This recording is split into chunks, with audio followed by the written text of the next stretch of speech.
Just got the notification. It said it's showtime. It is live.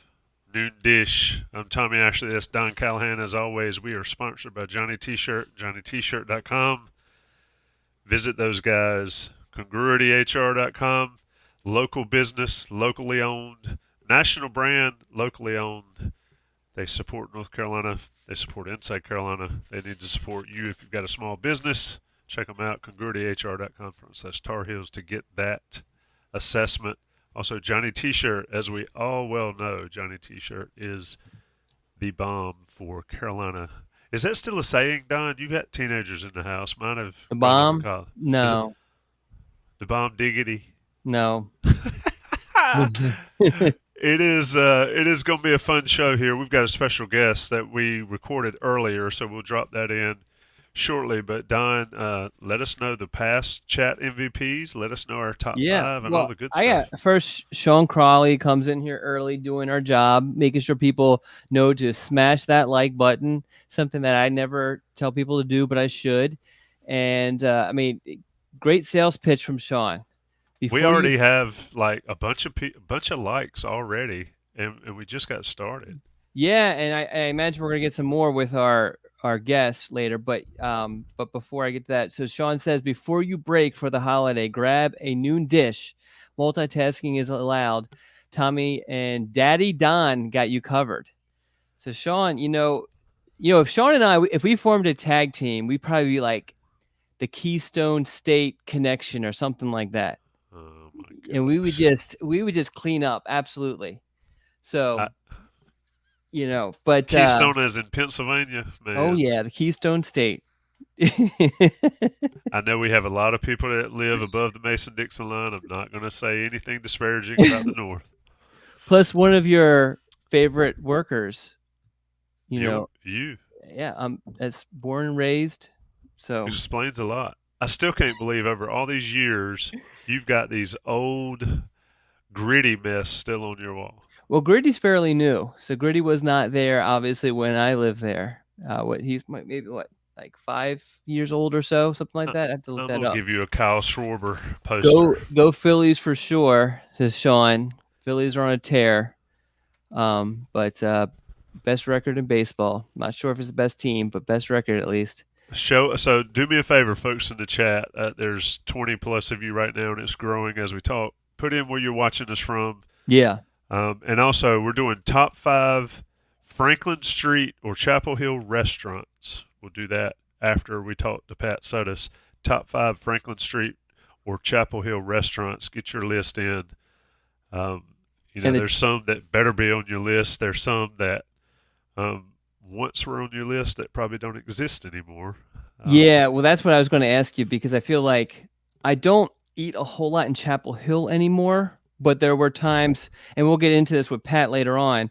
I can remember the days where summer camps was such a big deal, and they would have those 3-day camps, which literally would start on on day one in the morning with registration, and they would have, I think it was 2 sessions that first day, 3 sessions the second day, 2 sessions the third day.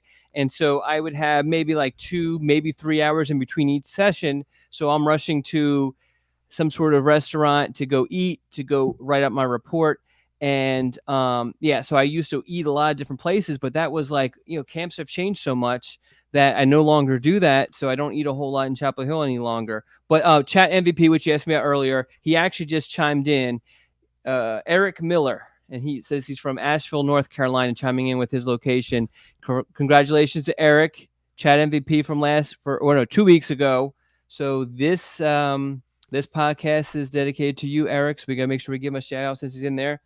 And so yeah, and I know you want to get into a couple other things.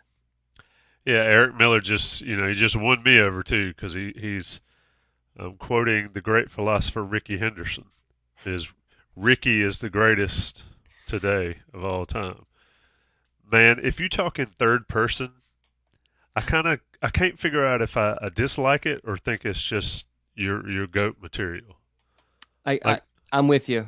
I'm with you. Like if I say Tommy thinks that Don is a cool dude. Tommy thinks that it's all about the situation and the person who does it, I think. Yeah, you got to be somebody bigger than I am. Ricky Henderson, greatest to do it.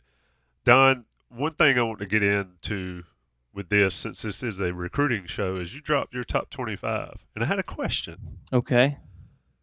We talked before, and you Uh-huh. said, and I thought you said you weren't going to rank them, but you were going to put them in tiers. No, so the prior podcast we actually talked about my 26 class. And so the way I do it is, and the cool thing about the weekly scoop, what the weekly scoop has allowed me to do, and this is, I mean, now what we're on probably year 4 or 5 with the weekly scoop, but the majority of my time in Inside Carolina, we did not have a weekly scoop. But what the weekly scoop does allow me to do is kind of take some of the activities that I would typically do throughout the year that kind of helps me cover North Carolina, some weird sort of stuff. Well, I feel like it's weird. But one of the things I do is, I don't know, like a year or so out from when I'm going to do my actual rankings, I try to gather all of the recruits and just put them in tiers like I did for the 2026 class 2 weeks ago. And that helps me, and I adjust those tiers, every so often. Like I might adjust them again right before the season. I'll definitely adjust them after their junior season. And then eventually it gets to the point like it is with the 2025 class this week, where I've kind of shuffled those tiers enough. Now it's time for me to sit down, watch the film, break it down, actually rank them. I will let certain people that I trust look at those rankings. With this, there was a couple of guys, and if you really want to go into it, I'm cool with it. But where I was like, man, I don't see it with comparing, because one of the hardest things is going against the grain. And everybody wants to, because that's, if you aren't with everybody else's rankings, you're going to get criticized for it, even though everybody kind of wants some variety. But yeah, so there were a couple of guys who my ranking was a little bit different than, and like a guy like Andrew Ivins is great, to where I can kind of call him up and say, okay, you guys did this with this guy. What am I missing here? And so there's a little bit of that went on with the rankings, to kind of, hopefully I answered your question. I know it kind of jumped around a bit. No, you did, and I was looking at them, and it's an interesting rankings. There's a local guy, a Johnston County guy on there, and I've heard of him. I have not seen him play, but just so people understand, you don't just throw these rankings together based on simply your thoughts. They're your thoughts, but you also collab with other people to try to make sure you're not missing something. A lot of people think that these recruiting guys do rankings, and it's just like, these are mine and mine only. You're Yeah. more So of a collaborative guy. yeah, I mean, I do this in general in life. I'm a big, like, I have certain people I confide in, Am I one of them? you are one of them for I sure. thought so. Yeah. So, when, purchasing a house, whatever it may be, a car, I might have my decisions or whatever, but I'm going to talk to, my mom, my wife, certain friends. I'm going to talk to those people, get their insights. If I have a friend if I'm purchasing a car, I have a friend who's in the car industry or whatever, I'm going to reach out to them, sort of thing. But so with this, yeah, I mean, I have my rankings and I share ahead of time with certain people and I say, okay, give me your thoughts, and I want those people to be as critical as possible. Like, why do you have this? Why do you have this? And yeah, so one of the guys I really struggle with was Jordan Young. And he's a guy who, everybody has him pretty high in the state. I don't know exactly where 24/7 Sports. I mean, now 24/7 Sports is about to, I guess, update either maybe today. I know I just saw those, but yeah, I mean, my rankings, my evaluation of him was not nearly as high as others. I mean, there was a point where I was really seriously considering not even having my top 25, to be honest. So And just so we're not going to scoop the entire rankings, you got to be yeah, on Inside Carolina Premium. But Jordan Young, you've got down 20. You've got him at 20. yeah, yeah. And a And lot of which is, people have him significantly higher. a lot of people have him at the very least in the top 5 in the state, pretty close to that top spot in the state. And then, I mean, he also has offers from just about everybody, and a lot of people think he's leaning towards Clemson. He's a guy who has talked about taking an official visit to North Carolina. North Carolina is involved with him also. But I mean, he's a guy who, he's a very good player. I mean, if you're number 20 in the state, I mean, you're a pretty darn good football player. Any high school coach would definitely want you. But yeah, just not nearly as high on him. Just from what I see, his combination of size and I get a lot of people love the fact that he plays basketball and his long jump numbers in track and field and all of that. I just don't see a whole lot of that kind of translating to the football field yet. And so maybe you can kind of look at it and say, okay, maybe there's a little bit of a ceiling here that would be appealing. But also the thing too is I think he's like listed. I purposely did not include his height and weight that's listed for him in my write-up because I've seen him in person multiple times. And I know that his profile lists him as 6 foot and he is not 6 feet. I'm about 6 feet, sometimes 5'11", and he's definitely shorter than me. 6 foot, 184 pounds is listed on his 24/7 Sports profile. I think he's much smaller than that. And if you're going to be that small, great. You need to have kind of the quickness, elusiveness, the speed to kind of match. And I don't see that there. And anyway, so kind of using this as an example, I reach out to Andrew Ivins and I say, hey, what am I missing here? Because I don't want to approach it like you guys are stupid. What are you doing? I'm trying to like, is there some piece of the pie that I'm missing? And Andrew was like, hey, we actually didn't get a chance to see him in person until just recently, and he's going to take a drop in our rankings because of our recent, kind of evaluating him in person. And so he said basically, hey, we kind of see the same things that you saw. So, anticipate him kind of dropping. And I hate this because it's kind of almost like I'm picking on Jordan Young. And again, number 20 in the state, you're one of the best in the area by far. He goes to a great program. He'll play Power 5 football, and he'll be a good football player wherever he goes. But this is just in reference to my ranking and how it just goes against everybody else's. Hardest position to rank, easiest position to rank for you on this type deal? I think that's a good question. And it's interesting because you have an OL. Yeah, I think the easiest question. I mean, most people are going to tell you offensive line.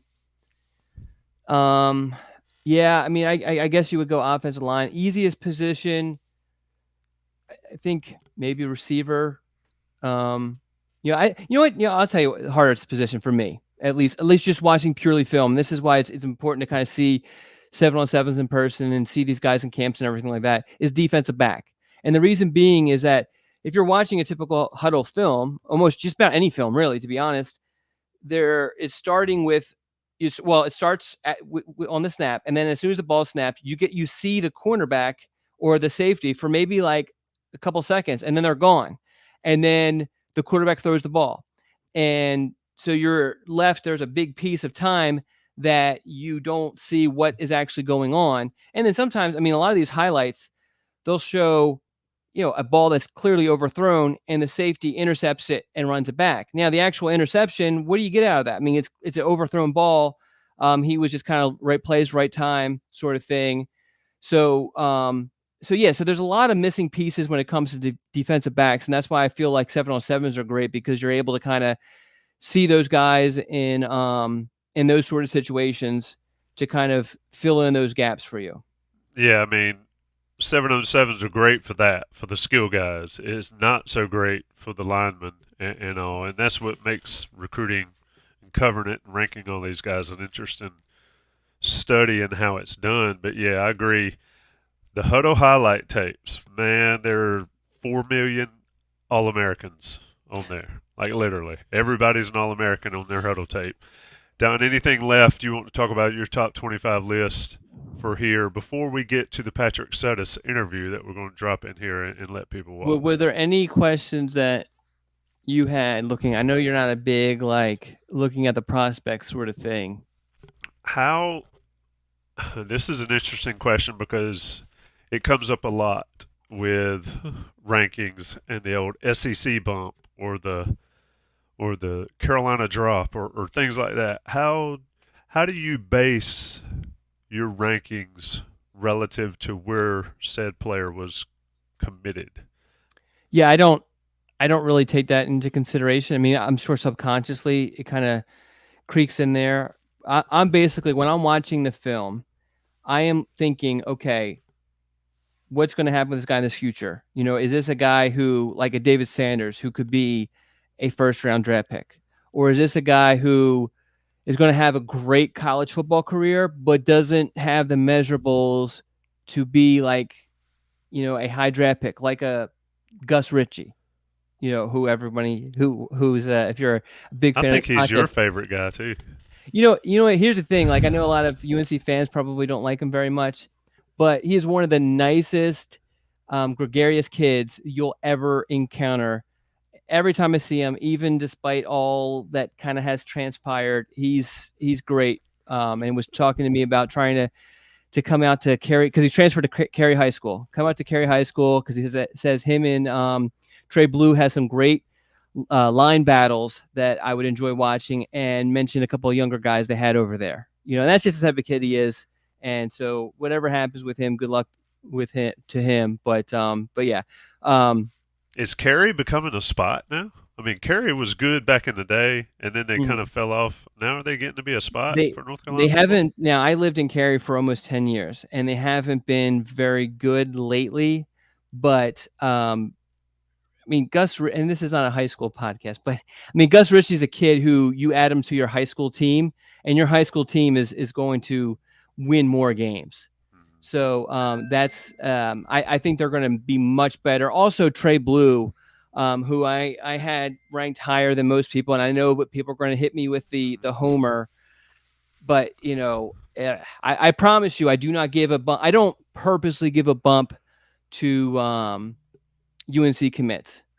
I try actually to be harder on them. But anyway, I thought his film, the more I watched it, I really enjoyed his film. So if you have an offensive lineman, you have a guy who's going to play some tight end in Gus Ritchie, he's going to play some defensive line. Also, I think that they'll be better, than they have been in the past. They were really, I don't know if they won a game last season. They weren't very good. Yeah. I asked because we had talked about hotbeds in North Carolina for talent and all that stuff. No, Cary's not a hotbed. Let me get the Patrick Suddes interview in here. What we're going to do is Don and I are going to step off stage. We're going to play our Patrick Suddes interview. We did record this a little bit earlier today and hope it works. In the comments, if you can't hear it or if something's going on, please let me know. Yeah, and post your questions too. We will still answer those questions after the interview. Yeah, so let's see what we got here. Let's see if we can get it right without messing it up. We ready? No pressure, Tommy. No pressure. All right, we welcome in Pat Suddes, general manager at UNC. We got into this last time, so we won't go into too much detail this time. But essentially, what Pat kind of laid out is, a general manager is exactly what it is, or not exactly, basically what it is in the NFL, where Pat is responsible for, the roster, really, and then a lot of other stuff in addition to that, which is great for us that Pat wants to come on or is willing to come on. I guess he was on just a couple months ago, so it's nice that we can get into a lot of different topics with Pat. So first, Pat, how you doing? And I appreciate you coming on to the podcast with us today. Doing good, guys. Appreciate you having me on. And we're just winding down the spring eval period here. And or really spring contact period now, and then jumping into June, which is always a crazy and fun month with official visits and camps and unofficial visits. So we're looking forward to it. That kind of leads me right into my first question is, June has become the month for recruiting with the official visits, with camps, even though they've been kind of sort of de-emphasized a little bit all around the country, but tons of visits from underclassmen. What's kind of like, when do you guys start to kind of prepare for this month, and what does that preparation kind of look like for you guys? Yeah, it just depends on who, but Jess and Alex and Molly and the recruiting staff really start preparing for this in January. Different ideas to do, the schedules, booking venues, restaurants, those type of things, and kind of getting it all set. And then as we get closer, we get more details and kind of work with who's coming, when they're coming, who's coming with them, travel details, food allergies, just as detailed as possible as we can be as we get closer. That's interesting. You mentioned food allergies. I mean, it's something you got to think about these days, Yeah. and No doubt. it would not be on my list of things to worry about. But yeah, you don't want to kill somebody on an official visit. Well, and you don't want somebody coming that hates seafood, and you go to a seafood restaurant. So Yeah. you got to work through all those type of things and make sure you've got something for everybody. Absolutely. Let me ask you, as far as high school recruiting, obviously June, but the portal makes it never stop. Mhm. So, just for people that don't understand, sort of explain to us how much more time this portal deal creates for you guys. I mean, there's only 24 hours in a day, but how Yeah, much more work does it create? yeah. I think you just have to be more, even more organized and detailed.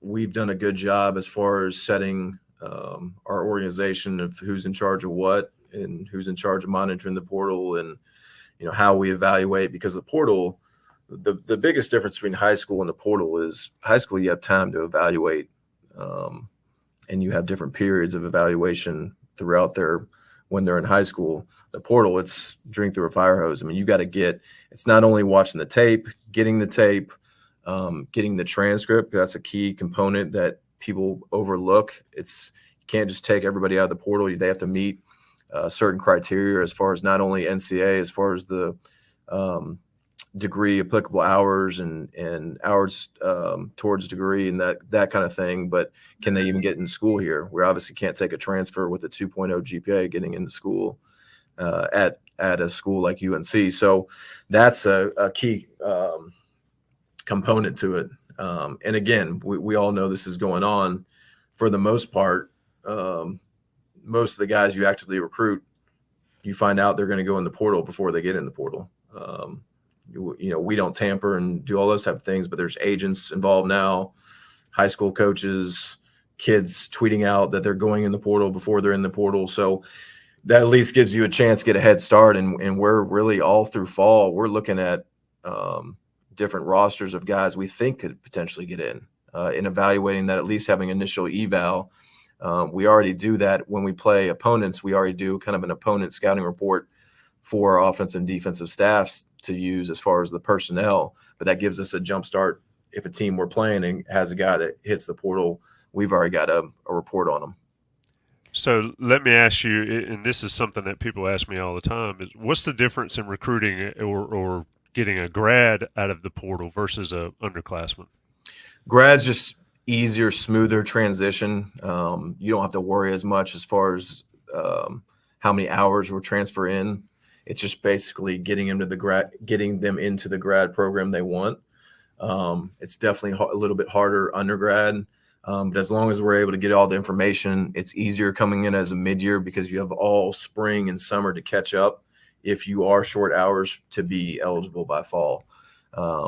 So definitely from a grad perspective, or a guy that's been out only 1 year in college for 1 year, it's easier because they don't have as many hours that they have to have. Going back to June, the question I get asked a lot, and Tommy's actually posed it to me a couple times, is essentially the month you have 4 weekends essentially. I know it's you have a dead period or whatever, but for your purposes, there's 4 weekends. What's kind of the strategy involved in deciding who comes what weekend, and do you have a big weekend, or what's kind of the philosophy that you guys kind of particularly taking into this coming June? Yeah, I think it's ever changing. And that's the thing with what's going on with the NCAA, with the rule changing and all that. I mean, they're talking about potentially next year, this June, you're going to have a signing day at the end of June. So how does that affect how you bring them? Do you want them last? Do you want them first? So that's just what we have to kind of think through. This one, we kind of just base it off of, okay, and what's good is we have so many commits kind of going into it is, okay, try to get all our commits around our top targets. If that works out, and whatever weekend that is best to do that fits everybody's schedule. So this year we've kind of done a little bit different. It's a little bit more spaced out, trying to give more individual attention. I do think it's always good to not have too many guys coming, that we can give them more individual attention, because when you have 20 guys on OVs in that 48-hour period, which is now 2 nights, they changed that rule, but it's just hard to give everybody the attention that they need and deserve.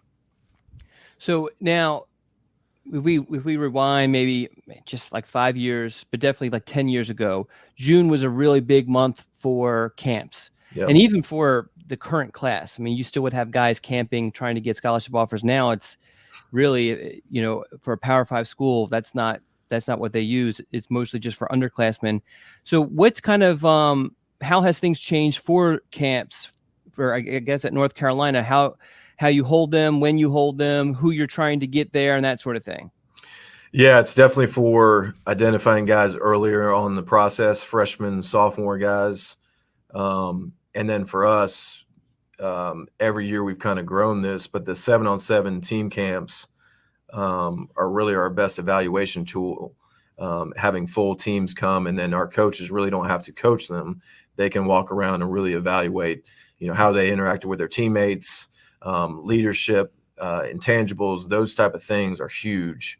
And we've taken guys off the board and adding guys to the board based on these 7-on-7 camps. That's really the only chance you get to see rising seniors compete anymore, is those 7-on-7 camps. So we've kind of gone towards doing more of those, and with a couple of the individualized position camps. Yeah, and I, selfishly, I think the 7-on-7s are a lot more enjoyable. Oh, there's no doubt. Because they're competitive, and especially Yep. once you start to get into the tournament phase. And so, yeah, no, that's it makes standing out there in the heat a little bit more, I don't know, tolerable, I guess. Terrible, but yeah. So for you guys, and I know you can't go into specifics on specific recruits and all that sort of stuff, but let's say a month from now, 4 weeks from now, what would you would like to see happen this next month that would make you feel like it was a successful June for North Carolina? Yeah, I think continue to solidify commitments at key positions, and guys that we're really high on. Again, I think the other change with what the portal brings is you really want to take guys that you think you still want to be able to develop guys, but obviously you want to take kids that have high upsides and you think they can play early on. I think that's the biggest difference in today's college football is the patience level, right?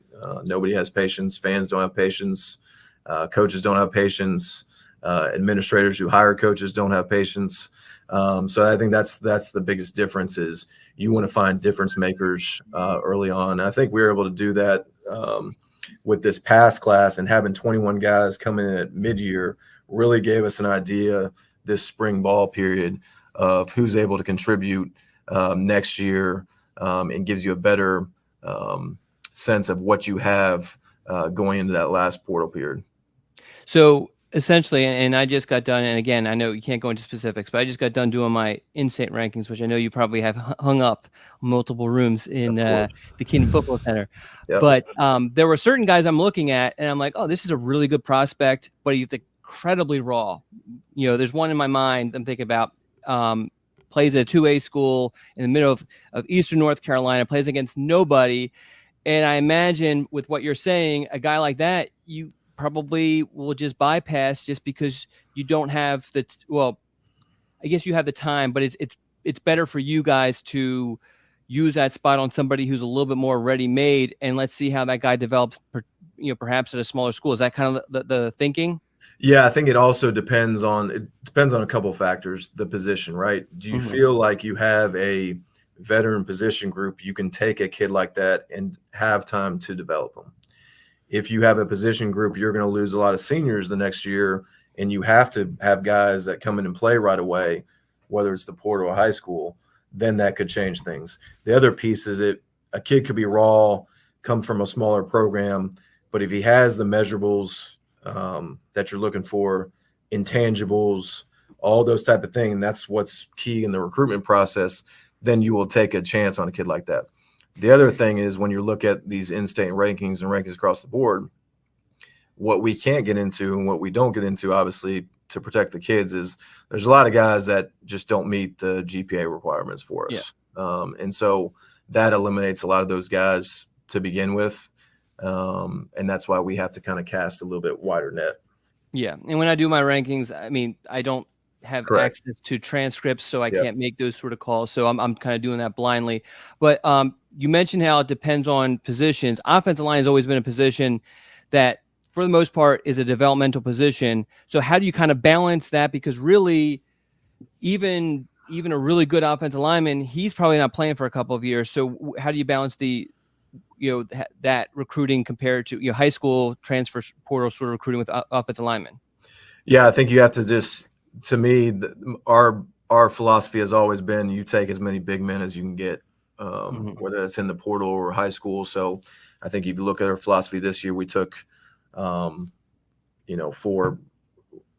four guys out of the portal at O-line and 3 high school guys. So that's good balance, right? That what I like to see with any position, especially O-line, D-line, is just balance between the classes. And that way, every year you're not panicking. Hey, we're losing 4 seniors and we don't have any juniors. They're all freshmen coming in or redshirt freshmen, and you're not panicked. So that's as much as we can, and as picky as we can be, is create balance across the classes of senior, junior, sophomore, redshirt freshman. And I think we were able to do a good job of that this year. But we never want to turn down big men that we feel meet measurables, intangibles, because you still have to develop, especially O-line, especially D-line. You have to be able to develop those positions. Cannot teach size. That's right. It's the universal mantra in sports. Pat, how many players, how many prospects do you touch every cycle? And by meaning y'all make contact, they make contact with you, you evaluate. I mean, the number's got to be in the hundreds, if not thousands, right? Oh, yeah. I mean, for us too, it's again, the first piece for us is the film evaluation and identification. Then it's, all right, get the transcript. And that eliminates a lot of guys. Then now with the NIL piece, which is heavily involved, obviously we all know for all of them, it's a piece of it. If it's the biggest piece, depending on the position, we're probably not going to be involved, especially at the high school level. So we probably evaluate, look at whether it stops at that point or continues on to an offer or a potential offer or get to camp. You're probably looking at 400 to 500 kids in a given year. We're obviously a lot smaller compared to most teams across the country as far as offers given out because of those factors. Plus, our evaluation process is detailed and thorough, and everything goes through Coach Brown at the end as far as approving for an offer. So offer-wise, small, but guys we touch, look at, evaluate is in the 500 to 600 each class. Which is crazy to me. Let me ask you this. It's a question that people always talk about, and you don't really have to speak of it in terms of Carolina, but committable versus non-committable offers. Is that a fair question to ask? What exactly that means from your standpoint? I get this question all the time. Yeah, I won't. I've been at some other schools that have those different type of offers. Even back when I worked for Coach Brown at Texas, he's not about that. His is, if you offer him, it's committable offer. Now, if you fill up at the position, obviously that changes things. Like you can't, if you're trying to sign 4 O linemen in the class, you can't just offer 4, right? You have to offer probably 10 to 15 to get 4. So that changes things. But yeah, there's the get to camp offer where they'll offer you, but it's not committable until you come to camp and compete. There's the non-committable offer that they're just throwing offers. It could be a grad assistant throwing offers out there, a recruiting coordinator, and the position coach has no idea these offers are being thrown out depending on the school. But it just depends on the philosophy of the school. Coach Brown, myself, our staff is, we want to make the offer value. And knowing that it is a committable offer when we throw it out, and we're detailed in our process to doing that. What's, from your history, I guess, working and doing this, what's the latest maybe a guy's popped up, and you can pull from whenever, but like you see a guy late, really late, and you offer, is that a thing as well? Guys just sort of pop at the last minute, or for the most part, you've seen everybody you guys are going to deal with? Yeah, I think it's harder to find those kind of what you call diamonds in the rough, just because with all the recruiting services, the detailed recruiting services that we subscribe to that send us lists in advance and are going out and seeing these guys as much as our coaches out on the road. It's harder. One example I think I can bring back to my time at Auburn is, and we knew about this kid, but we just went on him late, is Malik Willis. Obviously played quarterback at Auburn, Liberty, and for the Titans now. But we had signed Jared Stidham to come in as a transfer, and we needed another quarterback. And so we didn't offer Malik until the state championship game his senior year. He was going to Virginia Tech actually to be a defensive back, I believe. So that's an example of somebody late.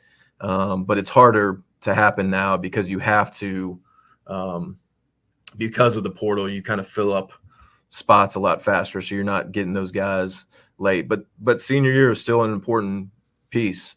But I think the more now we're moving towards the June sign-in period and all that, you might be full by the time senior class rolls around. So that's the hard part. So is this, if they were to implement this June signing day thing, and which, like you said, basically kind of wipes out, for at least Power 5 schools, I imagine most Power 5 schools, wipes out the senior year for recruits, is that good for college football? Don, I've said this to everybody. You can take any new rule and find positives and negatives to anything. Okay. And because we're kind of piecing this thing together instead of doing a whole calendar change, and I think they're working on that.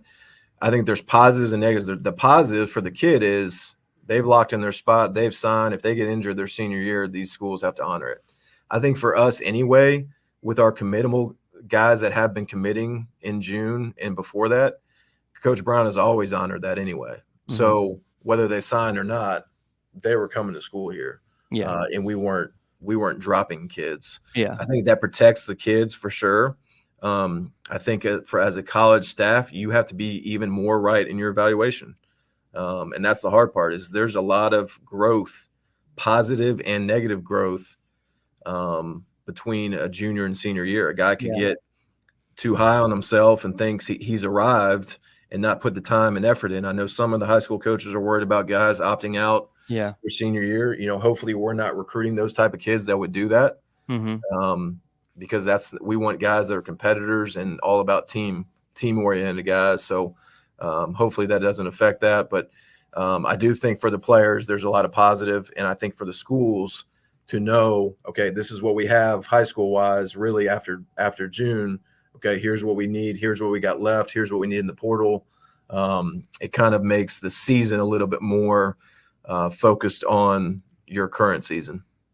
Does the portal sort of erase the and I don't want to say bust, but the mistakes? We'll say the recruiting mistakes. Does the portal sort of erase that? It corrects I guess the field sort of thing. Kid commits as 11th grader, never gets any better. Yep. The portal is for him. He goes down. Yeah, and that's the good thing with the portal, is if guys are not playing at their school, they can enter the portal. And I think you're seeing more guys transfer out now. So I don't think you have to panic if you do get a player that you don't think maybe is going to pan out. But again, we get back into there's no patience. It could be a guy that needs a year or two.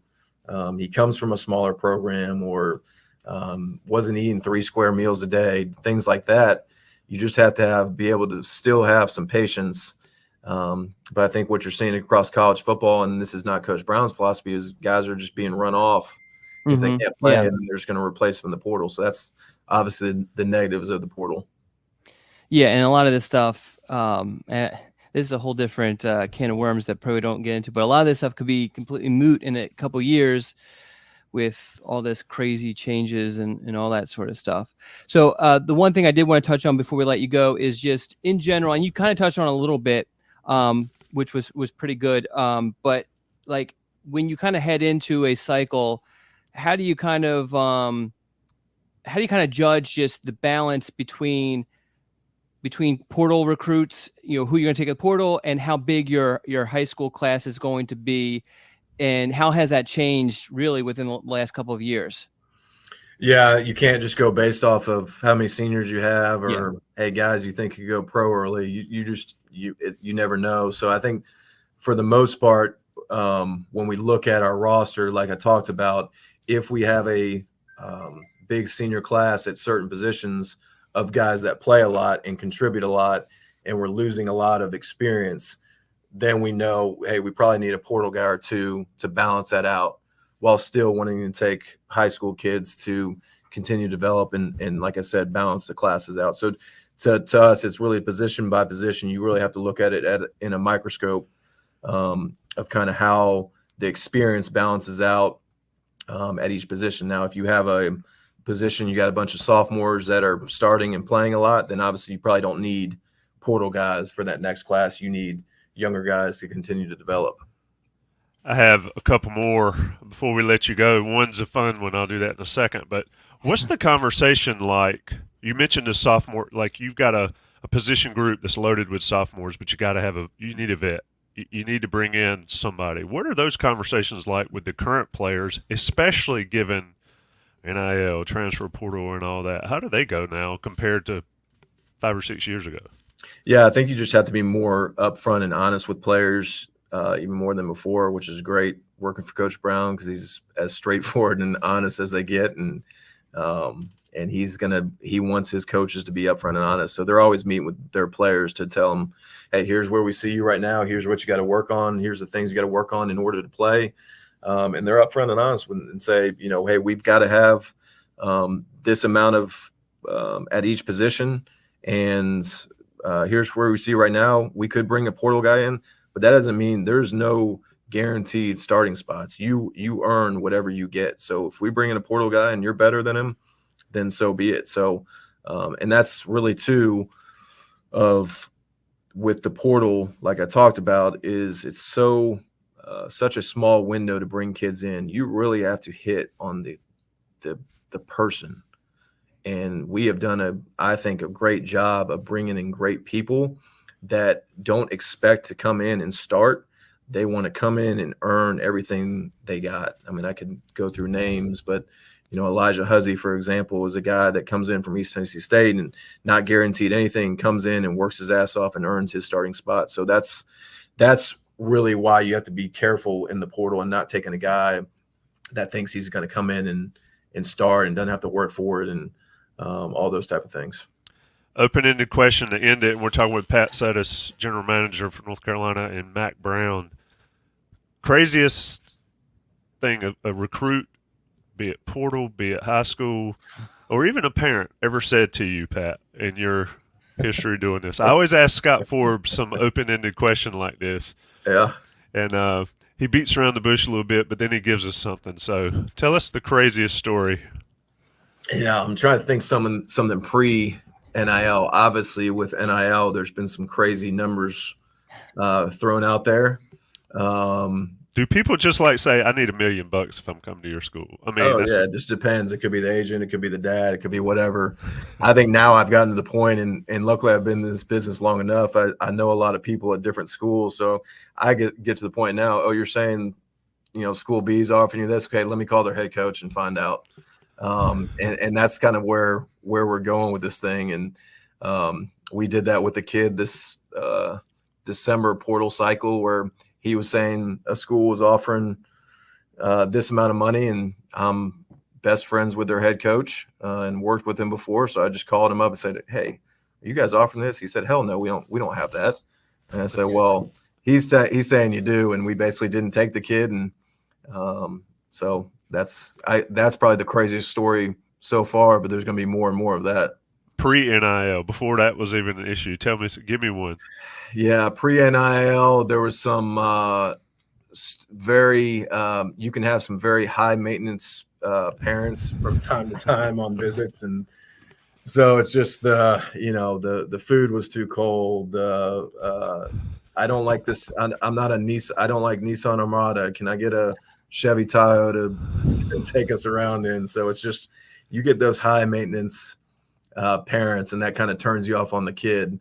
And that's why, I've seen this a lot is really when you're recruiting a kid, you're recruiting the whole family. Mm-hmm. And you got to take into account, because if that kid's not playing or that kid's unhappy, you're hearing from the parents as a position coach, as a head coach, as somebody in my position. So you're recruiting the whole family. I could not imagine being the parent of a college athlete calling the head coach to complain.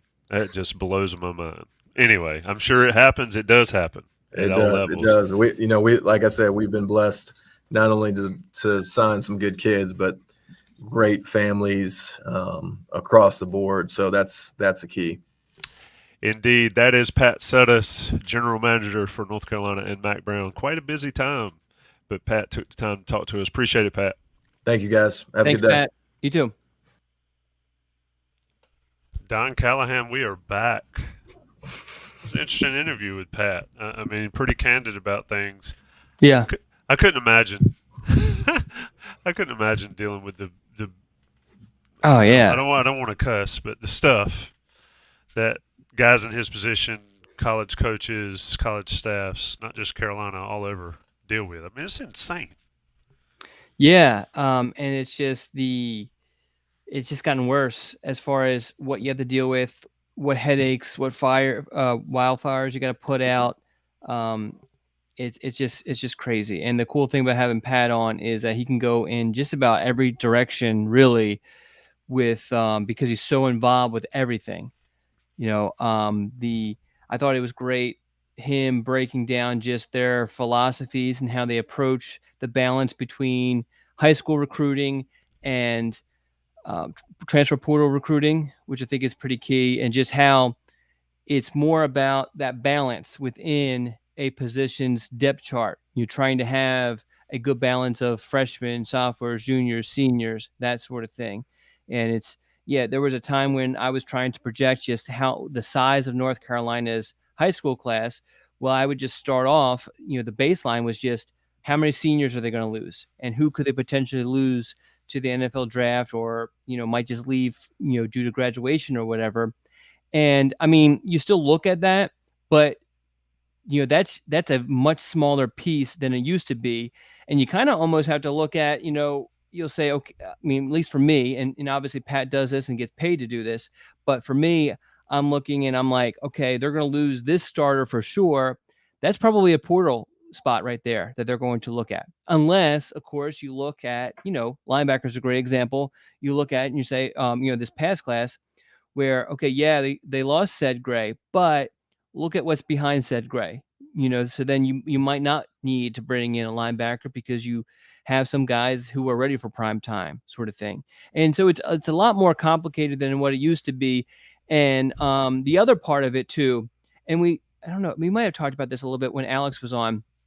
When I first started, and I know I hate this, I know no one wants me to do the, back in my day sort of thing, but I can remember that really it was just the assistant coaches, and they did, obviously they coached and they recruited, but they did all the other stuff that's going on now, that Pat and his massive staff kind of handles. I mean, there was a recruiting coordinator who literally was the recruiting coordinator who coordinated the recruiting and who was in charge of the recruiting board and the plan of attack on recruiting and all that. Now you have a guy like Pat. Well, it transitioned to where you actually had a separate recruiting coordinator who handled that. And now you have a guy like Pat who not only handles the recruiting stuff, high school recruiting, but also the portal, and also just, he has people underneath of him that he has to kind of manage to make sure visits, before they didn't have people who would take guys around on visits and all that.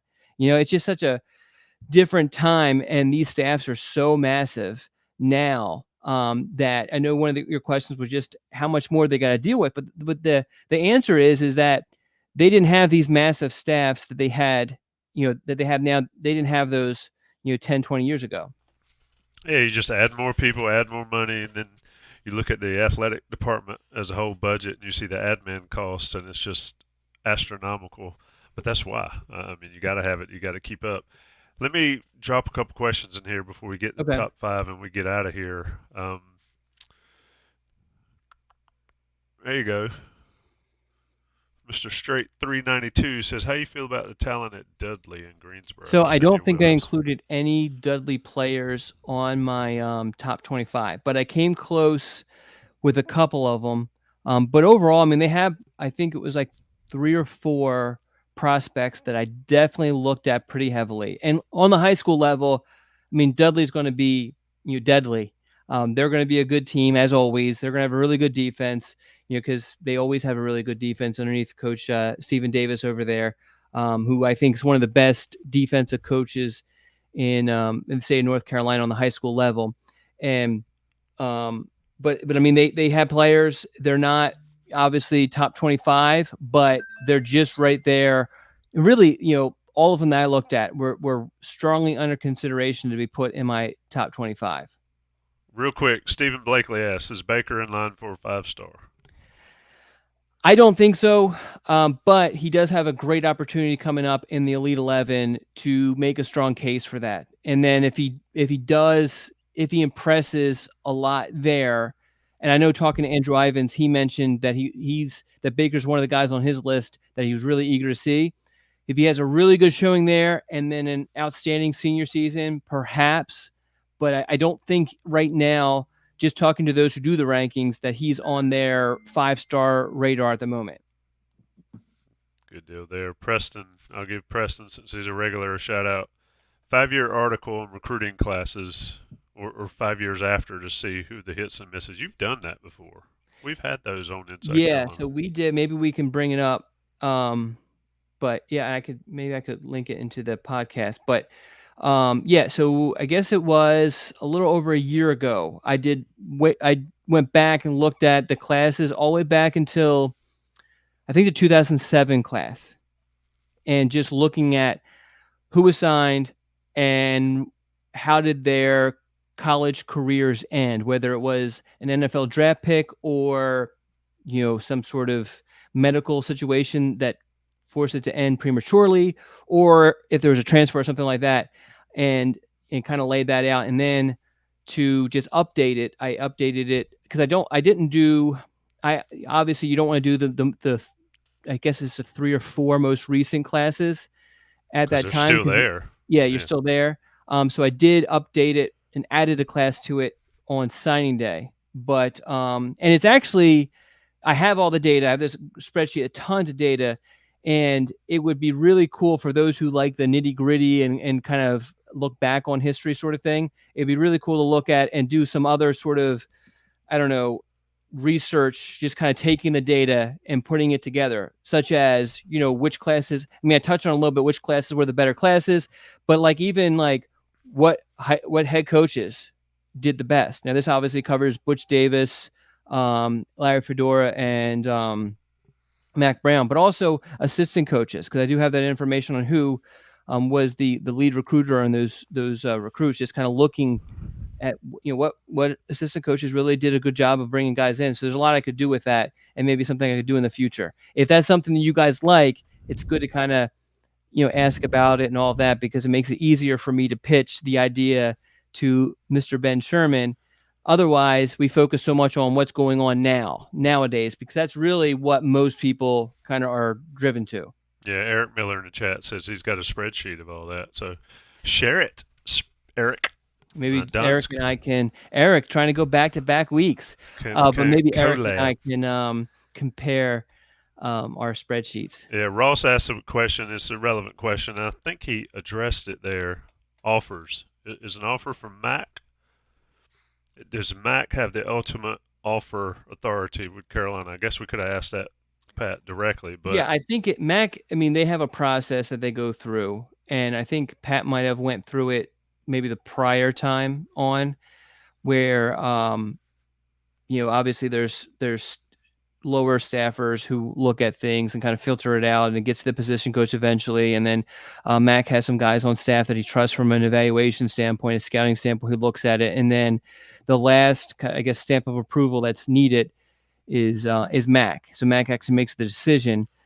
And I think in the ideal scenario, Mac would have the kid walk in his office and they would talk, and then Mac would offer him.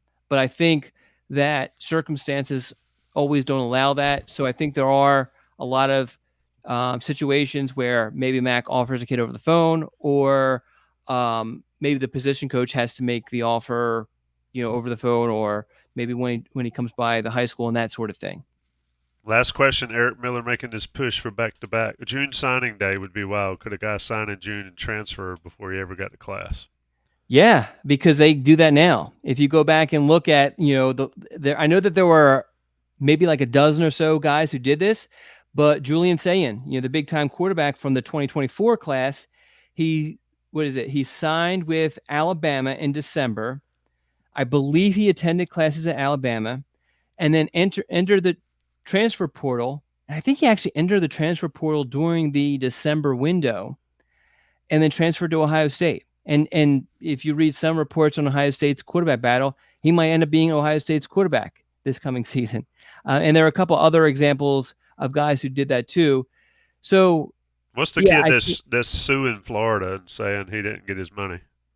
Yes. Rashada. So he went to, and I was just actually reading that, but so he actually enrolled in Florida, never got his money, and then I think they have to release them from, because now that you bring that from my memory, they had to release him from his letter of intent. So from my understanding, the letter of intent still binds you for a year to that school, so you do need to be released.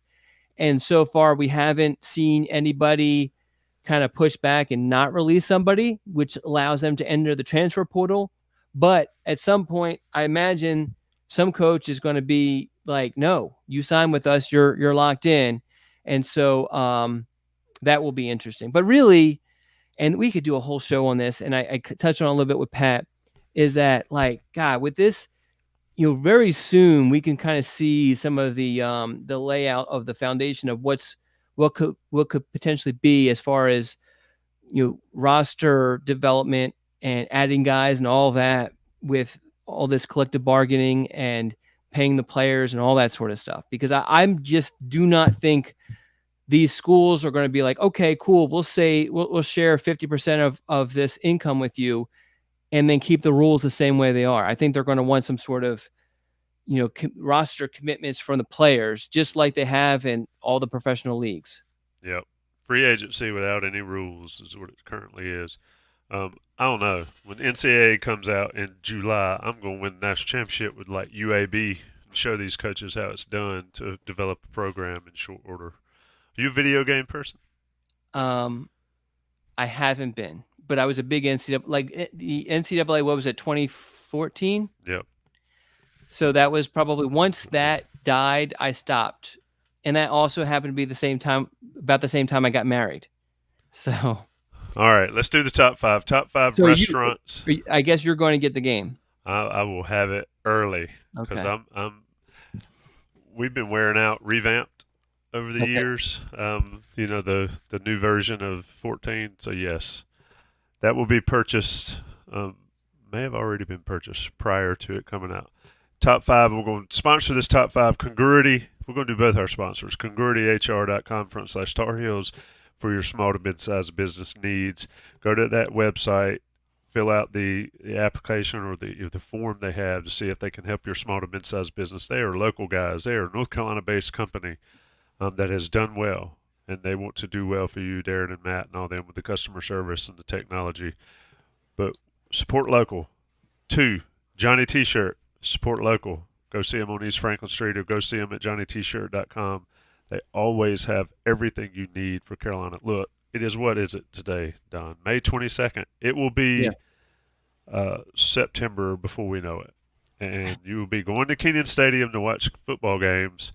You need your Johnny T-Shirt gear. JohnnyT-Shirt.com, Johnny T-Shirt on Franklin Street. Inside Carolina Premium, people get 10% off your order.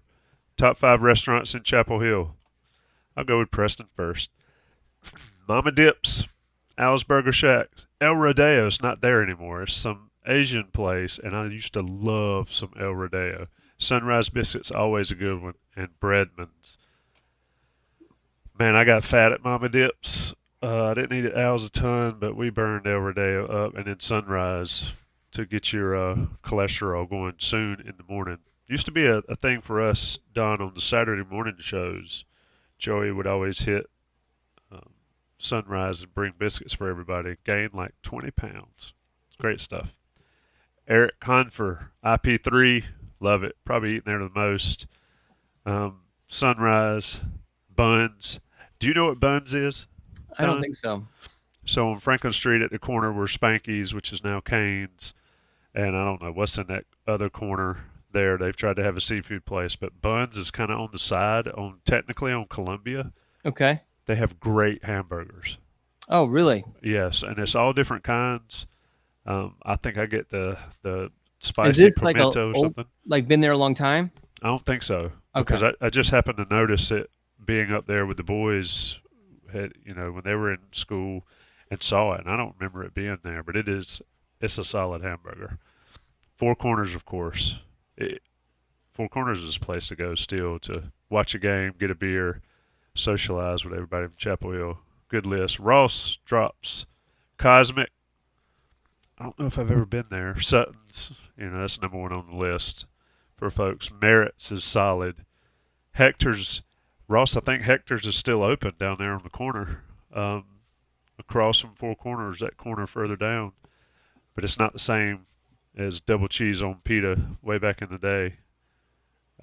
No, that's actually Time Out. You're right. Hector's is closed. I'm all over the place. Al's Burger Shack. Another shout out for Al. Preston says Cane's is way overrated. I have not had it. I hadn't either, but they've said that it's very cool on the inside, Carolina centric. So that's where Spanky's used to be? Yes, and it's both levels. So you go in, I think you order and get your food, and then you can go upstairs and sit. And they got all sorts of Carolina stuff in there. Ah, okay. Ross says Buns has been there 8 to 10 years, maybe longer. It's good. That's the only time I've ever been there. It was a year or so ago. And Okay. and a lot of good places. Yield is gone. Pepper's Pizza is gone. So those places. What's your go-to spot? All right. So obviously Sutton's, but obviously the opening times don't always work with my times, but like Sutton's, I'm gonna go. And Sutton's probably number one for me. I love Spanky's. I used to really like Spanky's. I thought their burgers were really good and cool little area with the character drawings and all that. IP3s is on mine. That was definitely a go-to place to during whenever I was at camps or whatever. Let's see. Oh, oldie, really oldie. And this is not on Franklin Street, Bailey's. And this is just because that's where they used to take all the recruits.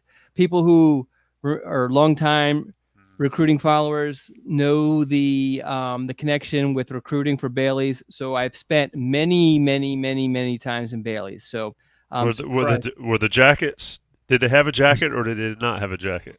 Yeah, I remember those days. And I actually for about a year or two, I lived kind of across the street from Bailey, so I'd always hit that up. And then Sup Dog, had that for the first time like a year ago or whatever. It was pretty good. I guess that's 5, right? I follow them on social media. I don't know if the Chapel Hill Sup Dogs is as hot in multiple ways as the Greenville one. I've never been to the one in Chapel Hill. Buns, Four Corners, Sutton's, IP3 for me, and I need one more.